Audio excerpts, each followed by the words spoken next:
I opened my eyes to just bright enough to discern my surroundings without trouble. I slept well. I didn't toss and turn much, as I was able to find comfort. The bed was soft, but another softness beside me left me constrained.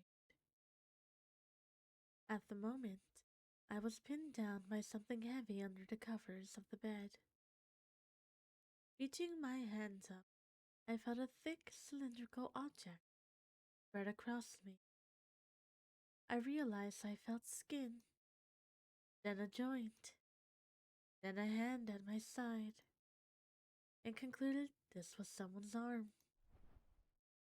I forced myself to sit up as I threw the covers off me and looked to my side. To whom that arm belonged was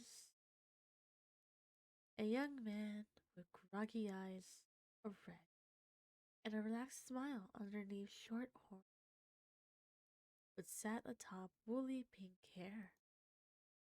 It was an expression, a facade fit only for an incubus. Or an account. Him again. Then it wasn't a nightmare. If Otis was still before me, then everything I remembered must have undeniably happened. Is something wrong? This was who I confronted. Whoever he was, my memories of the scene yesterday conflicted with my memories of the time before that, and I couldn't discern just who he was. I fell fast asleep beside him shortly after we met to bed. I fell fast asleep beside him shortly after we went to bed. But before that, he may have been kind to me, but he was a monster. I'm tired. I fell back against the bed and stared at the ceiling. Then you ought to get out of bed and stir up some energy. In a sudden recovery from sleepiness, he lifted himself and crawled on top of me to look me in the eyes. Once more, the red in his irises seemed to glow from within the darkness and pierce my soul. My only escape was to tilt my head to the side and break eye contact with him. He made no physical contact with me, but his mere presence suspended over my body was a force too heavy to lift, enough to pin me down. Come on, get up. What for? Don't you want breakfast? Given my present circumstances, and that I passed up most of the dinner I was offered last night, breakfast was the only thing worth waking up for. What is there? I couldn't bother to sound enthused, as hungry as I was. Well, that's a good question. I don't think we have much food left. I could have spared some for you last night, if you just asked, you know. It was no matter. There was mourning to be done. Although I still probably didn't get enough of that. Just like dinner. I chose a priority as a pain welled from within my stomach. However, a question lingered in my mind. Am I trapped? Oh, sorry if it seems like I'm keeping you here. I meant to ask if I could leave the building. Although I did still feel that he had me cornered. Eh? You want to leave me already? That's not what I meant either. Would your sister or anyone here let me get a breath of fresh air? I can relate to that. If you want to go outside sometime today, I'll try to talk to Melanie into it. I wouldn't think she would have a reason not to trust you, especially after she knows I saw your thoughts. I looked into his eyes. Naturally, he stared back into mine. The thought of him having seen into my soul and his overwhelming presence now was enough to make my face flush. I hoped he had read my mind correctly, because even I wasn't sure what I was thinking half the time. What are you looking at? I could have asked the same thing of him. After some hesitation, I broke eye contact, wanting nothing more than to get him off of me. Sorry, didn't your sister say we need supplies? Or something. Maybe that can be my excuse to get outside for a while. Oh, maybe so. I'll be fine with going on another walk with you. He did say last night that he would stay by my side, but any more self-invitations would be gratuitous. We might as well check what we have around here, then work things out from there. I lifted myself to lean forward the most I could. I'm getting up now. You can get off me. He bounced his body, rocking the bed. Finally! He crawled away from me and sprung off the bed to stand. I took my time getting up and onto the floor. I didn't know what his deal was. He could have gone and seen for himself what was going on outside if he wanted so badly. I put on the same garments I wore yesterday, uniform and all. The one thing I missed was the sword I handed over to the wasp last night. Every member present said they would sleep more soundly if they knew I didn't have it, while I was free to walk the premises. Even Carol sided with the wasp on this, not that my sister was one to defend me off in any way. After finishing adjusting the items on myself, I looked back to Otis to see him wearing everything necessary for heading outside from Carol's ribbon. Following Otis, we walked out of the bedroom and made our way into the main quarters of the base, where Melanie first assessed us. I found myself surrounded again as the building's mismatched inhabitants glared at the two of us, and I knew I was the primary target for their weary eyes.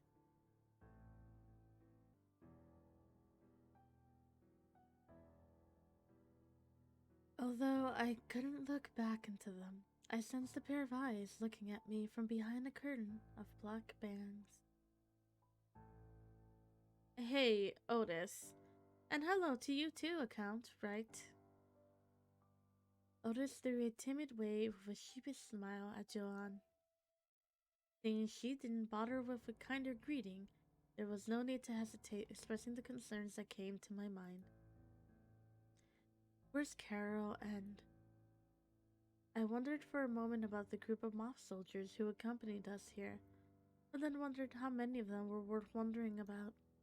Louise? Who? One of the moth? I don't know. Hopefully still in one of our quaint little cells. At least I wasn't in their boat. But your sister is... right here! After I heard her voice from afar, Carol marched towards us, sporting an outfit I never saw her in before. Good morning, you two! She wasn't opposed to casual wear, but that loosely fitted canvas shirt dyed a dull brown was a stark contrast from the outfit she chose for her job, or even for a day off. The thigh-high boots had some style, but they might have been overkill. It looked like she was prepared to do some dirty work. Those clothes were... Oh, these? John was nice enough to lend them to me. I wouldn't want to wear around the only nice outfit I brought with me just for it to get dusty. That jacket seems stuck to you, Account. My red coat, complete with my badges and the armband displaying the insignia of the moth, made it apparent I didn't belong in this crowd, but it was for that reason I wanted to hold on to whatever sense of authority I had. A habit, I guess. But habits were something I was afraid I already lost. Carol didn't say a word, More she looked at me with anticipation, only for no words to escape me as we formed a silence that was awkward, unlike any silence we shared before. The silence were interrupted by a stern, mature, feminine voice that gave me a chill. Good morning, Otis. From the door leading to the kitchen area, Melanie stepped into the room. Morning, sis. And I see you're awake too, Account. Most of our members, including your sister, have taken a bite out of what we have left. So if you want anything, I advise you get something now. Is there gonna be enough for both of us? I can't guarantee that, to tell you the truth. But you wouldn't want to spoil your appetite for later, would you? When we go out hunting for supplies shortly, we'll get your favorite. Eh? You mean I get to? I hope so, if all goes according to plan. Hunting for supplies? I'm guessing this is a little more exquisite than shopping at a market. Carol showcased an uncertain smile, amused but in doubt of this being a simple task. I told you, we do things differently around here. Melanie let out a faint snicker.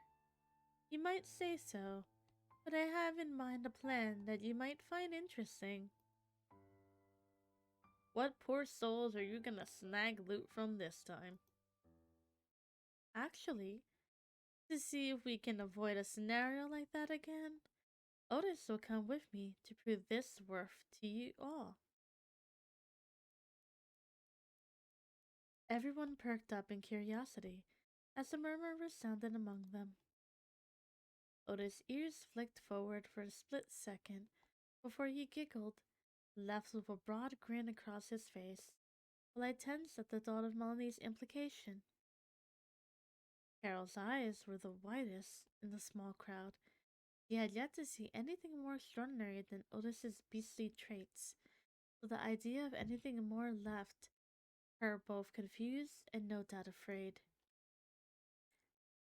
Then you're going to grant a wish?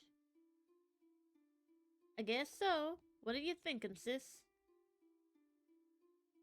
If everyone here sees that our storage is stocked up before we make our return, you'll know it was a success. Not a bad trade-off for this kid taking my job from me today, but I'll believe it when I see it. That's hard for me to believe too, but you're full of surprises, Otis. It's been a while since we gone outside together, Melanie. But what about Account? He's not gonna sit around here, is he? Melanie tossed me an indifferent glance with Otis's usual gaze upon me. You're so sure of this boy that I don't know what to think of him anymore. I get the feeling he wouldn't like being alone here. He turned to look me in the eyes, his smile constantly upon me. That may have been true. Waiting in this unfamiliar environment might push me further to the edge. So at the very least, the fresh air I asked for, and some semblance of progress in walking outside, could have been beneficial. Despite Oda's dedication to me, unease from an uncertainty crept up to me now. I felt my own curiosity well up, because while I was no longer a stranger to that which for some reason was called the alteration of science, I had no idea what that means to the end would be this time. Melanie gave me another long, hard look, then took a deep breath before speaking. He can come. The breath exhaled with her words showed her mere tolerance to me. You want me to go with you? Of course I do. I mean, I know it might be a little weird for you, but I wouldn't want you to get lonely here. Maybe he did look into my subconscious deeper than I cared for. It was true that I didn't want to be left alone. But given what he did yesterday, I still had no idea what kind of person he was. If he could be called one, there was little that was consistent or straightforward about his character. There was one person who I was certain I can count on in the face of doubt. What about Carol? I guess I could go with you, but I'm a little tired for all the walking the past days. I'll be fine here. You slacker. You're sure of that? I think it would be best if she stayed behind. If someone were to grant another wish, then Melanie was probably right. Carol shouldn't be exposed to what I had to witness. However, that would mean I would go unattended. As much as I wanted Carol to feel safe, I'll have no one to make me feel sane in the face of whatever horror I was about to witness. But if I were to be alone, were they going to kill me? Did Melanie want to take me to a place where no one could hear me scream and make me into the next sacrifice? One way or another, they liked Carol more than me. John will keep me company. You don't have to worry about me. She was quicker to put her trust in that mysterious young woman than I was. I wasn't sure what went through Carol's mind, but perhaps the doubt I harbored for anyone I met was just bias. If you say so. You look like you have some doubts in your eyes. Trust me, Count. A sudden heat surged through my body as I made my decision. Alright, I'll go with you two. I had no way of knowing if this would grant me answers, but I chose what seemed to be my best option. We're wandering the streets without even one sword. I doubt we'll need one. You especially have no need for one. How else could Melanie even alter science? Otis' tilted head and lopsided ears showed even his surprise, along with a presumable disappointment. His mouth slightly ajar, it looked as if he wanted to speak up, but repressed his urge among the company of unfamiliar ears.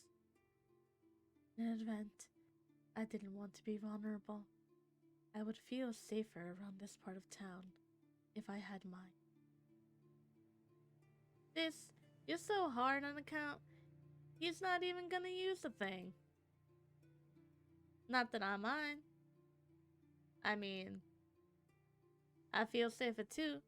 Besides, the same thing that happened last time we tried to go out could happen again. Then I hate to make a Count feel like he had to be the one to have to come bust me out of jail a second time.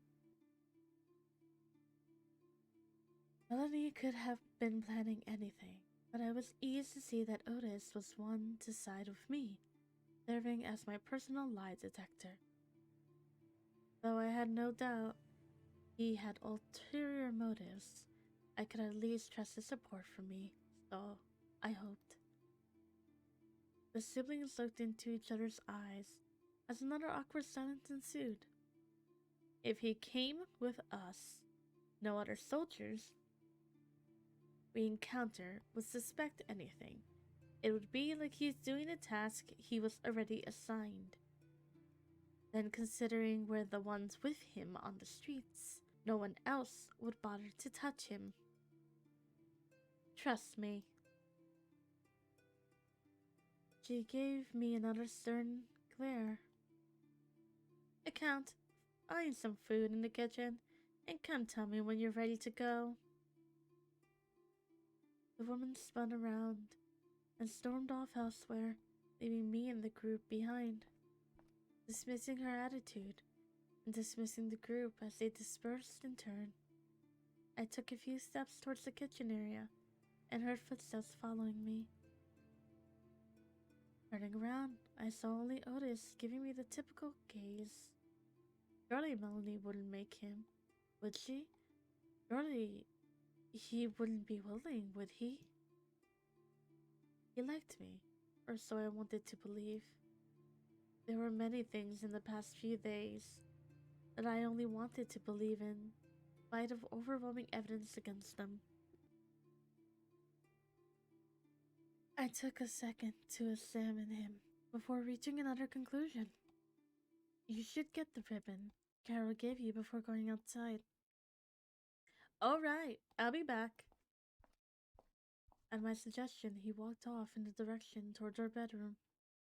Everyone else, even Carol, was absent, leaving me alone. This put me under greater pressure than I would have expected as a new urgency arose.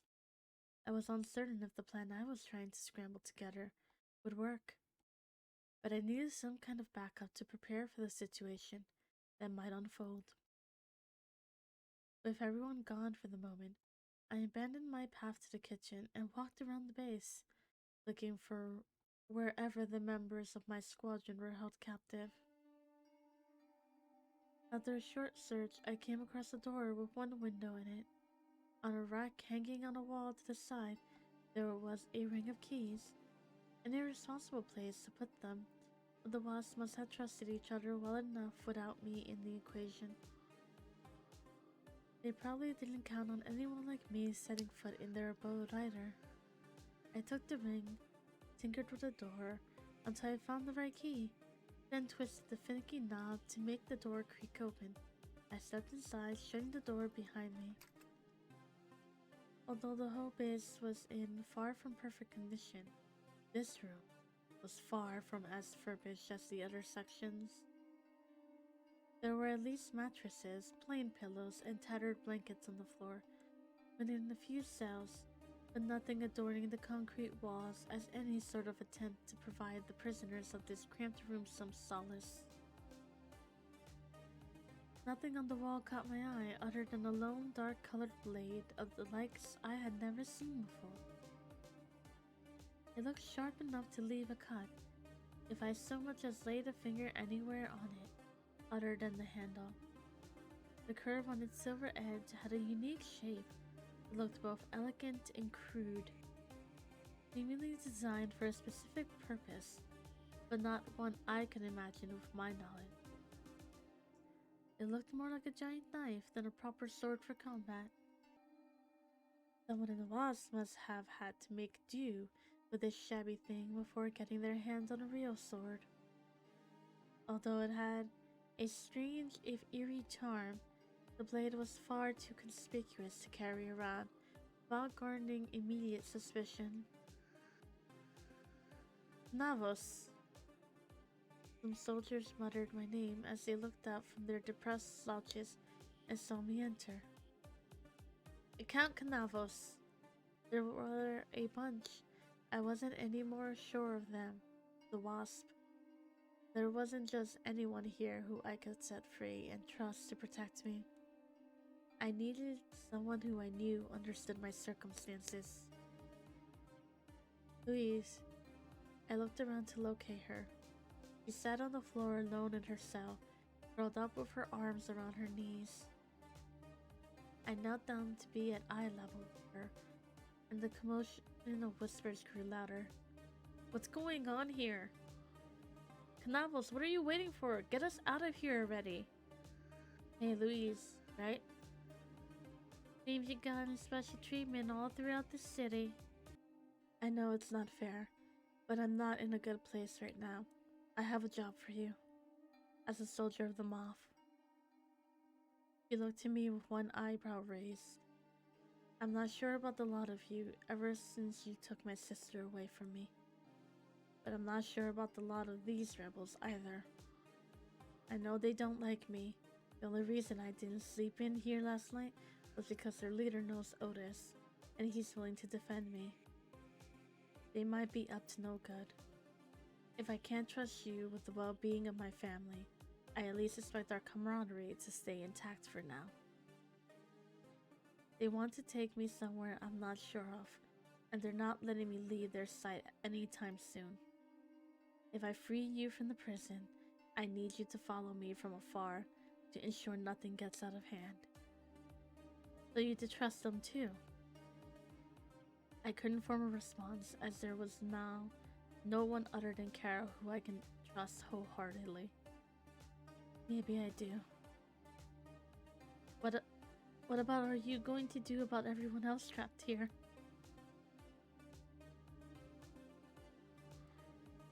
I would trust you more if I know you're not working under orders of someone else. But I know right now that I don't want any more of the moth to die like your superior or mine. Her eyes lit up upon learning about my recent past that I was unable to tell anyone before. That, and I know people running this joint wouldn't be pleased to find everyone suddenly went missing. Groans could be heard from the other soldiers, and I hoped the walls were thick enough to conceal the noise from eavesdroppers. My only wish is to get back at the rebels for what they did to him. So it would be a pleasure to work with you, Count. Lonely denied affiliation, the man who went on a rampage. Even so, if it was around this area that crime was reported to be frequent, the wasps could have still been causing some kind of trouble that needed to be taken care of. I stood up, took ring of the keys in my hand, and lifted it to the doorknobs on Louise's cell. As I attempted to unlock it with each key, a tension ran through me as I realized the time I was taking in this room, and hoped no one passed by to find me here. After twisting the key in the knob, the door creaked as I swung it open. Louise stood up and stepped out. Without my sword, I might not be much help. My eyes shifted all around the room once more, but neither the swords of soldiers nor anywhere they could be stored was anywhere to be found. A peculiar blade hanging on the wall wasn't something I wanted to tamper with, if not in case it were used by any of the wasps in my absence, then because its mere presence was intimidating enough to slice me in half. Well, I definitely can't be the one to send for backup. That's the least you can do. I only ask that you stay on the lookout. She shrugged and shook her head with her eyes closed. I walked to the back of the room and opened the rusted door across from the one I came in from, peeking to the outside streets and looking both ways to ensure there were no witnesses. I'll depart not long from now, it's clear. I held the door open for her as she darted outside. Keep your distance and stay subtle. Hey, if I'm going to do this for you, what is it? Now she was bringing up strings to attach. You owe me a lemonade later, alright? She said that as if I was her friend, or something. We were both in the moth, but I wouldn't go as far as to say I held sentimental attachments to anyone other than my superior. Okay?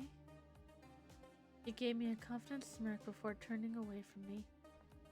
With that, she pranced down the street, keeping her footsteps light and looking all around her. And so I let my sister's captor free, to save me from my own captors. She said she was following orders when she performed that heinous action. So long as she could help me out here, maybe she would earn a chance at redemption. Perhaps it was the lack of communication that caused this entire ordeal in the first place.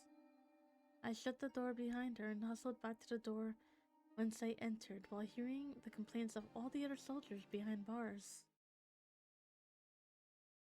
Having made a bold move, I felt stiff, making jerky, shaky movements as closed the door behind me and set the ring of keys back on the wall rack. I hurried off to make it back to the central living quarters, and to my relief, though, a few other members of the Wasp hung around, Melanie was nowhere to be seen.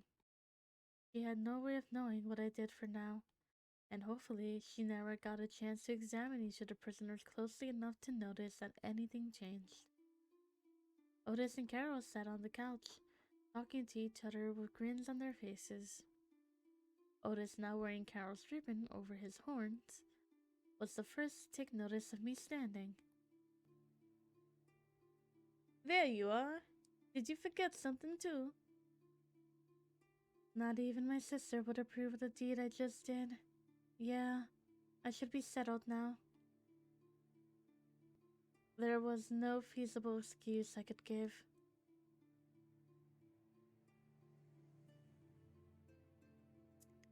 You should eat already. I made some oatmeal and tea for you here.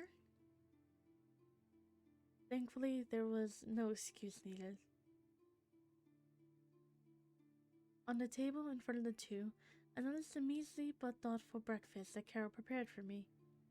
It was hardly a meal at all, but I had to make do.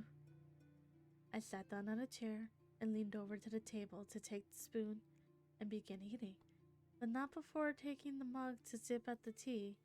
In the middle of the day, in the evening, drink relaxed me. In the morning, it gave me the energy to wake up. I was already fully awake, and now, as much as I wanted to calm myself, the bitter taste gave me more energy than I needed. I felt a pounding in my chest, as all I could think about was what I just did in a near future scenario that I couldn't imagine. I fear Louise may lose track of me, or give up by the time I finished eating. Then I stopped trembling in the same moment that I realized I was trembling at all. A pair of thick, heavy hands rested on my shoulders, and I heard a voice come from right beside me. You're not cold, are you? I was so focused on eating and drinking that I didn't notice Otis stand and walk behind me. Just nervous. A tingle went throughout my body as his hand, then ever so slightly, brushed down from my shoulders. I was still uncertain of the events that would unfold, but his touch now was enough to ease the tension as I resumed my meal. It made me question myself once more. Did I really have freed Louise when I had this person by my side? Was he why I freed her? Hey, Count. I'm sure you'll be fine, whatever it is you're doing, but I want you to stay safe, alright? It was as if, without comprehending half of the circumstances, Carol also felt the weight of my silence and understood my fear of this foreign experience. Yet even her faintest smiles told me that she was taking to this situation better than I was, and that her expression was more than a mere attempt to show me kindness. Dare I say it, almost seemed like she didn't mind being here at all. Although I had an understanding of what she went through, which would make her more open to the possibility of being with the Wasp, I trembled at the thought of her associating with delinquents. And I still couldn't confess to her what happened to Noah yesterday. I didn't want to drag her mood down any lower than mine already was. With Otis hovering above me, and without having to strain eye contact with him, it began to feel like I could put at least some of my trust in him again. If not for a chance at getting another meal today, and if not to learn more about Otis, I knew I had at least one duty to fulfill. I had to get to the bottom of Melanie's intentions.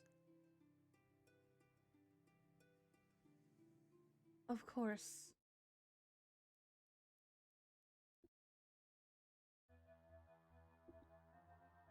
The district the Wasp space was located in was already quite far from the center of the city, and now it seemed Melanie was pushing it as she led Otis and I further astray from the more secure regions.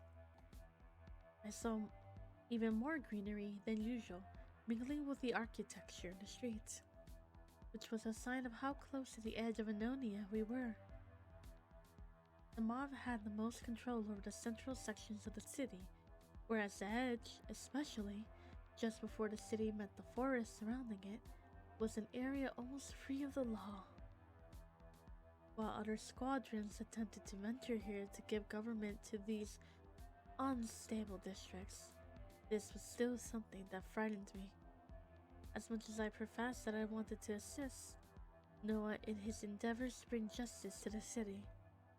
Carol teased me for not getting around to that, but if she were to see this area with her own eyes, I wouldn't doubt she would change her mind and let me go back to slacking as much as I wanted. My uniform made me look. I had some control over my surroundings, but without a weapon, I was helpless, though I still couldn't say what Melanie's aim was. I awaited a word from her, but she kept walking. If science were to be altered, as they put it, she wouldn't choose to take advantage of just any homicide that happened out of the blue, would she? We aren't walking in circles, are we? It's wearing me out, sis. And it's making me hungry too. I'm looking. You'll get something to eat before long. Don't forget that the reason we're out here. A fatigued grin stretched across Otis's face. I wonder if it'll be as good as the last meal I had. Please don't say that in front of me. I'm sure it will be fine. You never told me what you're going to do. Who are you going after? It may be in poor taste for me to say this, after I know what happened to your comrade. She stopped in her tracks and turned to face me and Otis.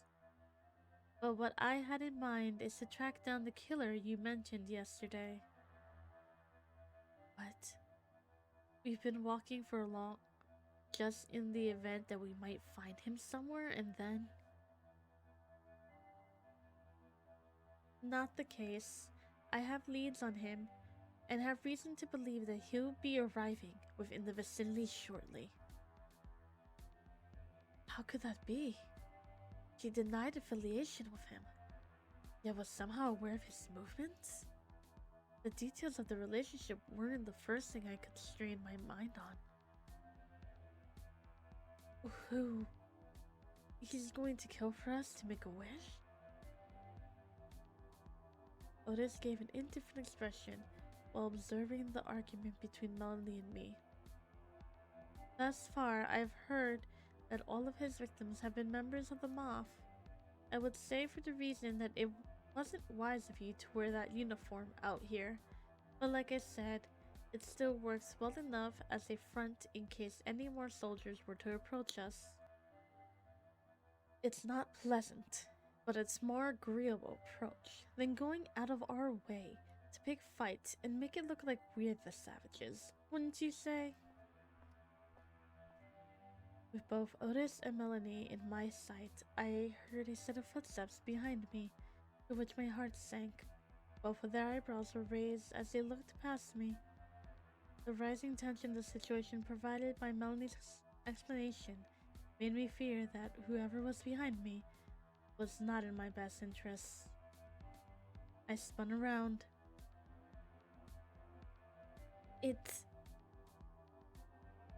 I haven't seen you, have I? Louise? My hope that Melanie wouldn't recognize her was logical after all. She held the crossbow with one hand relaxed behind the bolt, prepared in front of the drawstring. She had yet to set it, the ready to be fired. A count? I had no idea where she got the bow, but I was relieved to see she had something to defend us with and didn't abandon me. I heard you shouting and had to come out of hiding to see if something was wrong. Maybe she was one of the few decent people in the Moth, despite the mistakes she made in seizing control. Your plan isn't gonna work. It was wise of me to ask for her aid. I overheard your discussion. Louise drew the bolt on the bow back and lifted it up to point in the direction of our group. Call off the attack. This might not have been the most effective strategy, but it was good to know. She at least had the lives of the other soldiers in mind, and she had my back. The bolt wasn't aimed at Melanie, nor at Otis. It was pointed directly at me. What are you trying to do? Whatever it is you want to alter science for, I won't let you have it. Me? I'm the one who wanted to alter science. Yes, who's he going to kill for us to make a wish? But it's evident that you only freed me because you wanted to lure me here. Busted. Well, now she knows we freed her, which is bad. It's definitely bad. Uh-huh. Good work thinking ahead, account. I thought you were still a stubborn loyalist. I took a glance back at Melanie in surprise. My backup plan was crumbling before my eyes. Wait, no. You didn't even know about where the killer was a few minutes ago. This girl isn't on your side yet. Lure her? For where? Don't tell me you. Melanie's eyes grew wide as her gaze trailed to her feet. Looks like I was off of her nice list for good. Unless Otis worked his persuasive magic again. It's not hard to see now why you took the Ovine Replica with you. After he came into your possession, a series of killings conveniently occurred, and you were assigned to scout the streets with him. It's far too convenient to be a coincidence. That mass murderer, the Berserk, is under your control as a scapegoat for you to seize control of the government. Although entirely wrong, it was a conspiracy too beautifully elaborate for me to refute. Asserting I knew nothing without being able to defend my claim would only fuel the fire. More so than Melanie's distrust in me. The greater threat that lay before me was that, with Noah gone, I had no one to persuade them off, and so I was back at square one, as if he never pardoned me to begin with. However, there was one last plea I wanted to appeal to. What if I told you that I only wanted to rescue my sister after you arrested her, and this guy here just happened to be held captive with her? Her anger didn't falter as she bared her teeth and growled her words. Don't play dumb with me. In truth, that man you now call the Berserk has no affiliation with us. But since he started what he has, I see no reason not to take advantage of the situation. He simply happens to be as much of an asset to us as he might have been to the moth, if he still had my brother. Brother? You're the... Lee's speech was cut short as her attention was caught by a short echoing distance, followed by a crowd of others. They grew louder along with the faint clanging of metal among an indiscernible commotion. Louise's scowl faded and she began to tremble, attempting to keep the bow level. He's almost caught up to us. Somehow she was confident she knew what that distant commotion was. And without needing to say anything more, it took all of my will to resist trembling in tandem with her. She turned her head to look all around her. Account? I looked back. Neither Otis nor Melanie were anywhere in sight. The only place they could have gone had to be the alley they were standing near. Looking in front of me, Louise still stood trembling there with both her eyes and bow locked on me again. For now, my chance of escape from her fire was slim. Given how antsy she was, she might pull the trigger if I so much as blinked. The noise once distant grew loud and close. She could no longer stare at me, as she had to turn around to witness the scene behind her. An elk pranced from behind me to the direction of the battle in front of me and Louise.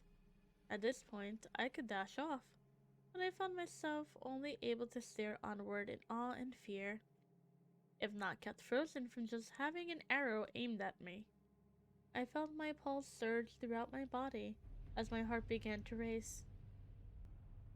While soldiers were fleeing from defending themselves against a large man who ran into the street from around the corner and swung a black broadsword with gold edges in every direction. If not Noah's sword, My father's closing was an immediate giveaway to him, being the same savage I encountered yesterday.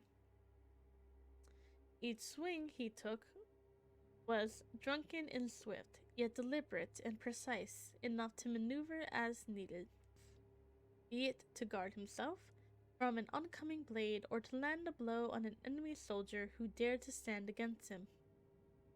Despite being surrounded, he was unscathed. Close by him was the same short, dark-haired girl that accompanied him during my previous encounter. She squealed and yelped while running alongside him, dodging and stepping around the soldiers that approached and fell beside the two.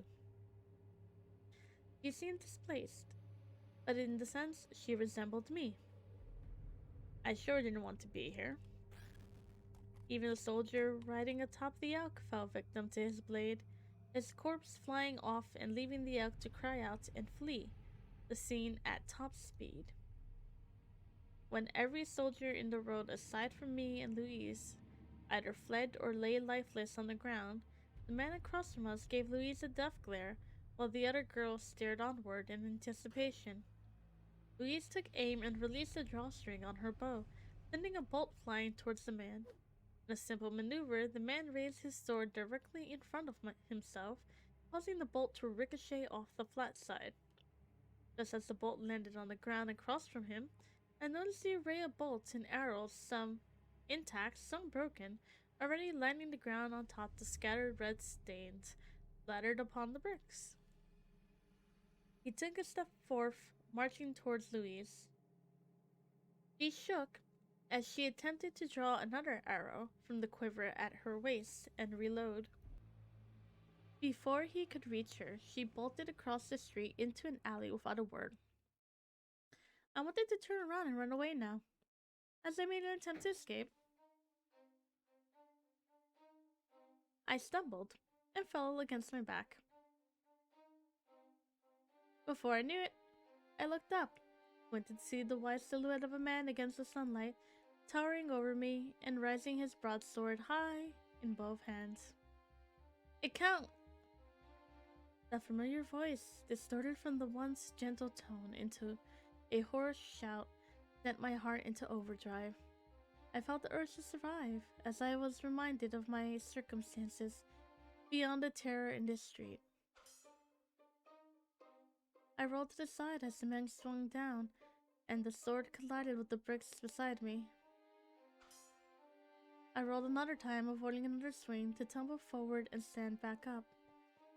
I sprinted into the alley across from the one Louise escaped through, running into the shade and reaching a road running parallel to the larger street I just stood in. I made the hasty decision of turning to the direction the broad sword-wielding man came from. If he came that way, he shouldn't have had a reason to return. Hiding behind a building separating me from the street and kneeling over to catch my breath as quietly as I could manage, I barely made out a feminine voice from the other side. "That's enough." A brief, continued speech was hushed by the distance between us before a flurry of light footsteps echoed alongside a series of heavy stomps, quieting down until the air went silent for a moment. Escaping the killer ended up a simpler task than I imagined. I stood upright and surveyed my surroundings, trying to locate whence I heard the familiar voice call my name earlier. I wanted nothing more than to reunite with that voice to see if I had any chance of easing my distress. I resumed running in the direction I began. I ran without cease throughout the intersecting, winding alleyways of the area. I had no knowledge of the area and I had lost any sense of direction the more I ran. There was no way I would be able to make it back alone. Even if not for guidance, I only wondered if I would find Otis anywhere nearby.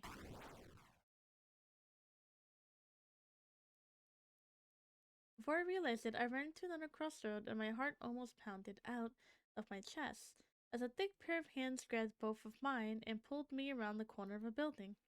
"Account!" To my relief, it was Otis who held my hands, with Melanie standing beside us. though it didn't bring me any more relief to see red stains around his lips. I wanted to see Otis in one piece again, but in my compulsion, I forgot everything that surrounded the nature of his being. I forgot why we wandered in the streets in the first place. I looked down to yank my hands away from his grip, ensured they were clean. Thankfully, they were only as dirty as they were before he touched me. Oh, sorry. I was relieved to see you, is all. Along with an unpleasant reminder, his tarnished appearance gave me a realization. Although I wasn't acquainted with this part of town, the layout of this alley seemed inconsistent with the one I came from. I looked back and was right. Things didn't match up. I had a strong suspicion as to what happened. It was just then that I looked past Otis and noticed the corpse of a mob soldier lying on the ground behind him. The soldier's clothes were torn from a wide slash across his body, though that wasn't the most unsightly thing about him. His body was bent and twisted beyond repair, limbs strung about in all directions. The pools of blood beneath him combined with the side of his face that barely exposed his dying expression was enough to make me take a few steps back, close my eyes, and put my hands to my mouth, mustering the power to prevent myself from vomiting. You still don't like to see this, huh? He chuckled again. If you like, I'll grant you another wish soon. We were left quite the catch today, so there's more than enough to go around. Both of you can get a few.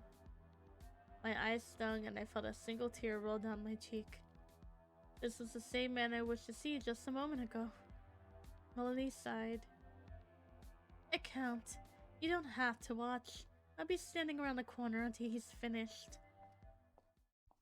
I caught my breath again as I followed her a short distance down the alley, and we both turned around the corner, placing myself further from the street. My back slid against the wall. Melanie leaned back against as I collapsed to sit with my arms wrapped around my knees. You found us after all. I wasn't sure if you'd be able to catch up. I didn't have the heart to talk back to her. I found Otis only because I wished to, but that was achieved through unpleasant means, and so what I did find was less than pleasing. You didn't run with us as soon as that girl looked away, so he went looking for you before getting a chance to eat much more. Personally, I was looking around to see if that moth girl's body disappeared anywhere. She was nowhere to be found.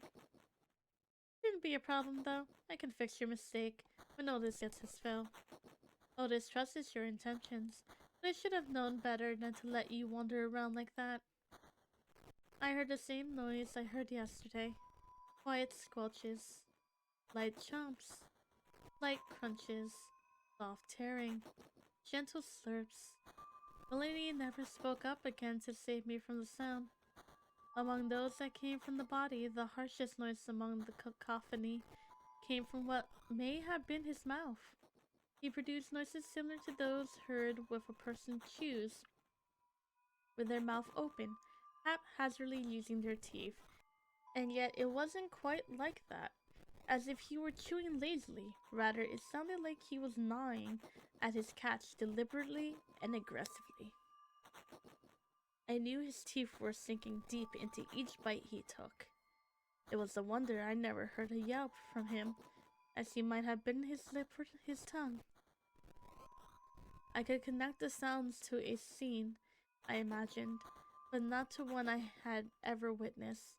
I recalled him struggling to eat steak, and I heard no sound that I remember he made then. Eventually, everything became slow and hushed, as so Melanie spun back around, the corner she stood at. How was it? As good as always. This was worth the trip. Now I can finally see what's been on your mind. I took my time to stand up, simply sitting there and enduring that exhausted me. I walked around the corner, following Melanie's trail. I averted my gaze from the corpse at Otis and Melanie's feet, but I could tell out of the corner of my eye that just like the clothes, the body itself was torn to shreds, no longer resembling the state I last saw it in. What I couldn't avoid was the sight of Otis' face covered in red. Yet again, he was just as filthy as he was the last time I saw him perform this ritual. He had a wide-eyed expression that seemed almost like surprise as he looked at Melanie with her back to me. He then looked to me and gave me an eerie, blood-stained smile with his eyes squeezed shut. With that face, I wouldn't have thought he was capable of producing the inhuman noise that escaped the scene before me.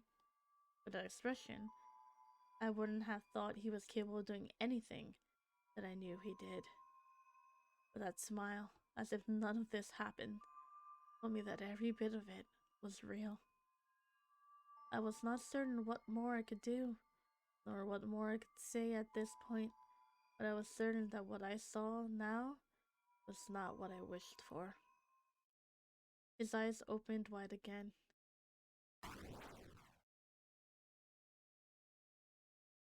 All was quiet, and my mind was blank.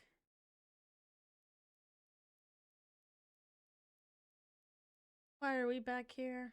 Molly looked all around herself with a bewildered expression on her face. I did the same, seeing the decrepit warehouse walls and simple decorations surrounding us. I looked to see Otis in fear of what the others might think if any of the wasps, let alone my sister, saw him in this state.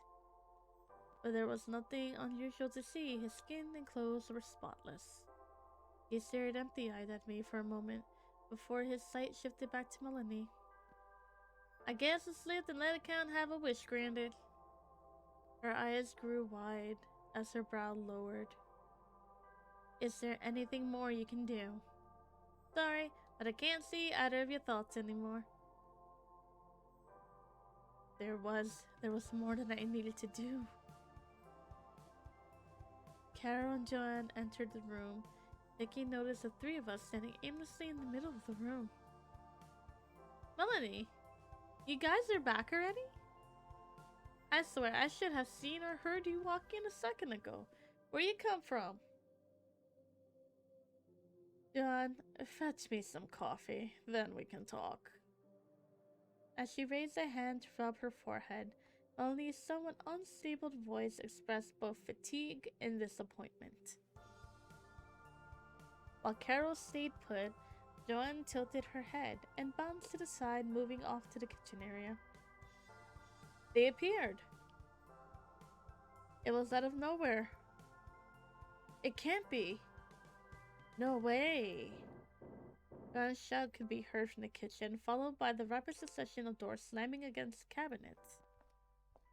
Carol's curiosity got the best of her as she chased Joanne's down to see what the ruckus, with most of the other WASP members present following suit, heading around the entrance to the kitchen.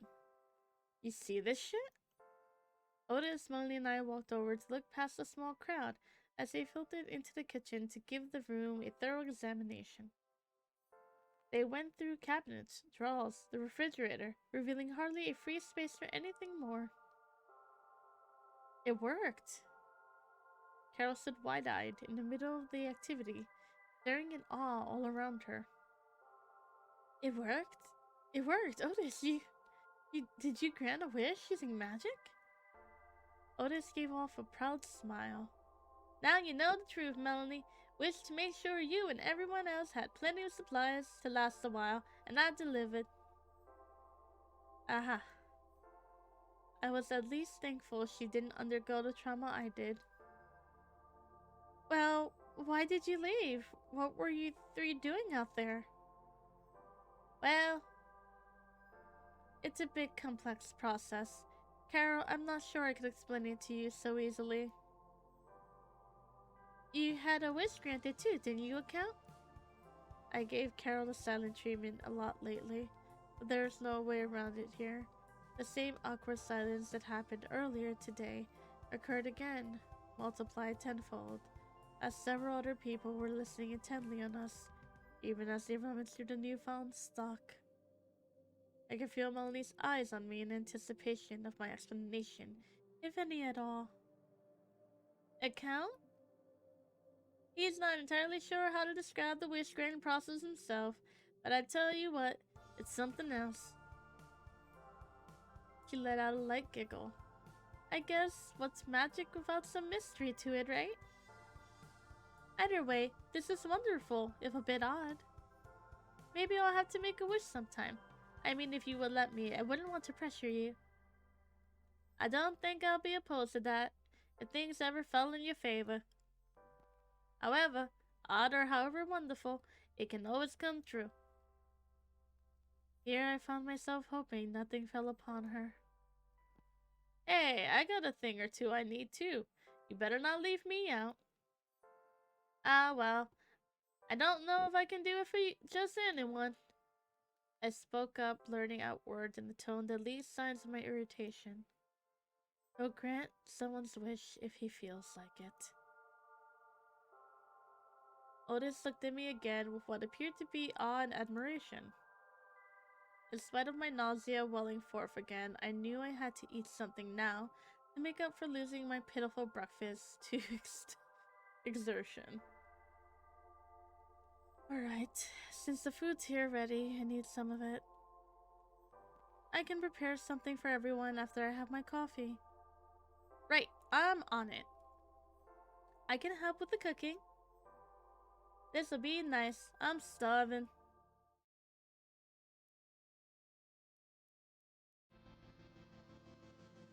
I sat alone, hunched over the edge of the bed, in the room designated to me and Otis, reminiscing on the late lunch not long ago, and what else of the day transpired.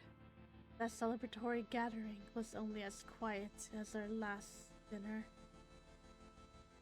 and I was quietest one there again. Although Melanie produced a silence almost to rival mine, she expressed to me without a word that she held contempt for me, but her brother and my sister forced her to refrain from pushing me. She expressed to me without a word that she held contempt for me, but her brother and her sister forced her to refrain from punishing me too much. Everyone else surrounding the table were taking their meal elsewhere. Nearby, in the base, spoke with praise and admiration for Otis's deed. I didn't reject most of my food this time. While it was enough to restore my strength, I was still overwhelmed with my mental energy drained. Even so, because of the wasp, unheard of new stock of the finest ingredient food items and drinks, Otis found himself eating as much as he did the night we arrived. I couldn't fathom how he could still be hungry after how little was left of the corpse he devoured earlier. Both Otis and Melanie spoke as if he would go for more of the bodies that lined the streets, like one wasn't enough. His appetite was as frightening to me as his diet. Watch him eat even normal food unsettled me. He seemed to like it, but I knew for a fact that it wasn't as good to him as the taste of human flesh. My thoughts now trailed away from my circumstances as a whole, and even from my yearning for pleasant memories of Noah, for some unpleasant aspects of Otis. I tensed as I heard the door creak open. I looked up to see him looking back at me before he closed the door behind himself. Hey, you all alone in here? My mouth quivered, unable to emit a sound. He approached me and plopped himself down beside me. What's up with you this time, huh? I shook all over as he steadily reached a hand out to one of mine. It was the same warmth I felt as he placed his hands on my shoulders earlier today, now in direct contact with my skin, but this was not enough to ease me. He brushed against my hand with soft, deliberate motions until he forced his fingers between mine to interlace them. I dragged out a gasp. Still shaking, this was an action far beyond anything I imagined could ever happen if I were with Noah. I saw your thoughts again. Some of them were new, but some of them were the same. Your thought process is very different from Melanie's. I almost forgot what she was like on the inside. Hopefully, actually pleasant as he saw her to be. He wrapped his free arm around my shoulder and leaned further into me. It's puzzling to me, but that's what makes it interesting. During each breath he took, and able to feel my own pulse, I eventually became still before he brushed his free hand up and down my arm. Quite puzzling. Makes me wonder, are there not any moth soldiers like you? What a strange question to bring up now. I know Sis doesn't like a lot of them, but considering what you did for the other one, you thought you saw at least something worthwhile in Louise, didn't you? Do you think there might be any other worthwhile? I hesitated to answer upon realizing that Noah may have been the last member that I could have trusted. But I was able to speak up, as it felt like I was free to speak my mind in this state.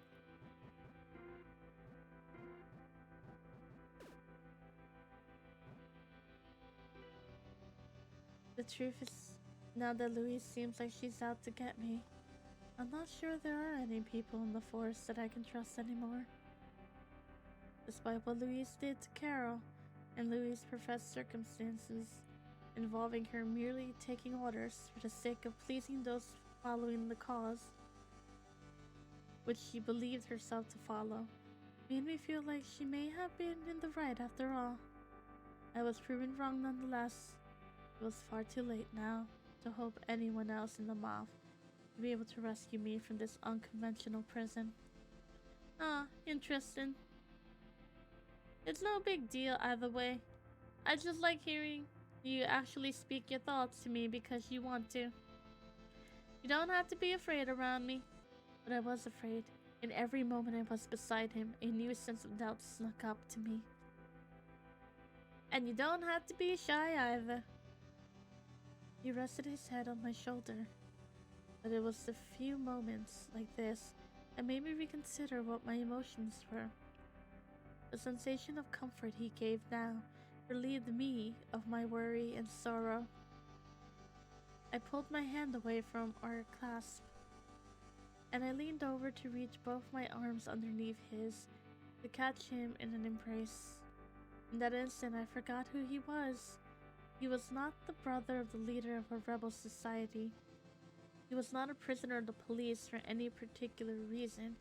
He was not magical. He was not a monster. Whoever Otis was, he was a man who was willing to offer me peace now. I didn't know what he wanted from me, but I knew what I wanted from him. Relief. That which is simply attained by holding on to him. There. His fainter whisper sent a chill into my ear. He shifted his position to sit on his knees atop the bed, and I found myself moving in turn, not wanting to let go of him. I found myself slipping, and I grunted as I fell back against the bed with my arms still wrapped around him, the most I could reach. A sudden discomfort found its way to me as I felt his full weight on top of me. Oh, are you okay? It didn't take long for him to lift himself up and stare down at me, this time with concern in his eyes. I'm fine. It was painful for a brief moment, though not enough for me to beg him to get up right now. A part of me wished he stayed down for longer, but I didn't have the courage to ask him. I scooted back to rest my head against the pillows at the head of the bed, hoping he would follow. He crawled over beside me and placed his arms across me once more before lifting his chin to look into my eyes. I found myself lost in the deep red of his irises. His gentle gaze is what alleviated me from the pressure of everything beyond me which began to pervade my life, for this moment at least. The moment were something I had to take one at a time to preserve my sanity. He turned his head to the side to lie with his cheek pressed against my chest. This was fine. Perhaps more intimate than I would have expected for someone I met a few days ago, but fine. I was tired and could feel my conscience slipping when earlier I wondered if I wanted to put any of my trust in him. I then found myself letting go as he gave me a chance to relax. Oh, but out of nowhere, after moments passed, something he muttered took me out of the moment. Badam, badam, badam, badam, badam. I didn't know what this meant, but it unnerved me ever so slightly. Badam, badam, badam. I reached to place my hand on his head as if to calm him, even though he did nothing wrong. Badam, badam. He jolted and let out a soft gasp with slight surprise, but followed my lead as I went still, and I was sucked back into the intimate moment. I couldn't believe I hadn't felt his hair yet. Not unlike the rest of his body, it was soft. The thick, clean texture compelled me to run my finger through it as I massaged his head. But he kept muttering, Badam, badam, badam. I didn't want to ruin the moment, but I found my face flushing, not from embarrassment or infatuation, but from unease. I understood well what he was murmuring in rhythm with, and I couldn't keep myself in the peaceful moment I just placed myself in. The question remained as to just what his fascination was. Remembering everything about him that I forced myself to forget, I wasn't finding the implications this had. What are you doing? None at all. He tightened his embrace around me. I let out a heavy sigh. Wouldn't that get sickening to listen to after a while? That was a stupid question to ask. I couldn't imagine there being anything that could disturb his iron nerve. It's serene,